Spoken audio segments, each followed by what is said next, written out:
น้ำฝนนั้นตกจากฟ้าแต่น้ำตายังจากใจทุกคืนต้องนอนห้องมันนอนหัวใจติดหอดบ่เศร้าทางที่อยู่เต็มใจ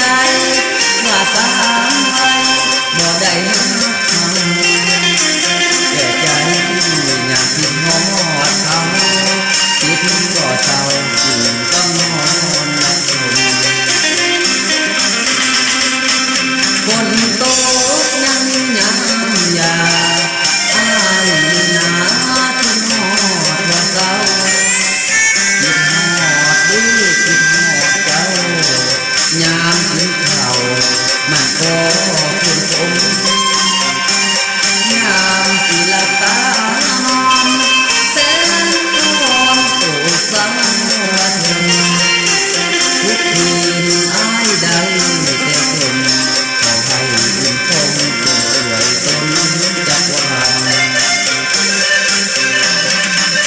จนอ้ายสิบ่เห็นหน้าเจ้าหรือมันเหงา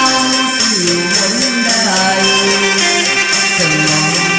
สิอยู่แสนไกลหรืออยู่ไกลก็บ่สำคัญขอเพียงแต่ใจสองเราปล่อยและเจ้าให้คิดหอดกันเท่านี้ก็คงสุขสันต์สินอนหลับฝันทุกวันคืนสิออกข่าวทางที่นี้ว่าอ้ายนี้คิดหอดกันดาสิออกข่าวโฆษณาให้คนหูว่าอ้ายหากมีวันหวังว่าน้องคงใจน้องสบายจนพอนั้นคืนเห็นใจอ้ายแม่ควันคืนช่วยตอบมาคืนขอให้อ้าย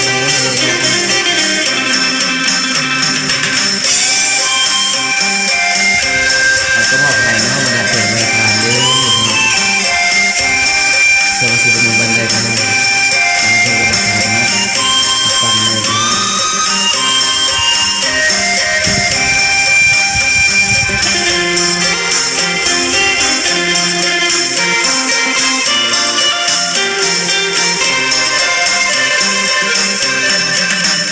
ถึงอ้ายสิบ่เห็นหน้าเจ้าหรือมันเหงาสิอยู่บนใดถึงน้องสิอยู่แสนไกลหรืออยู่ไกลก็บ่สำคัญขอเพียงแต่ใจสอ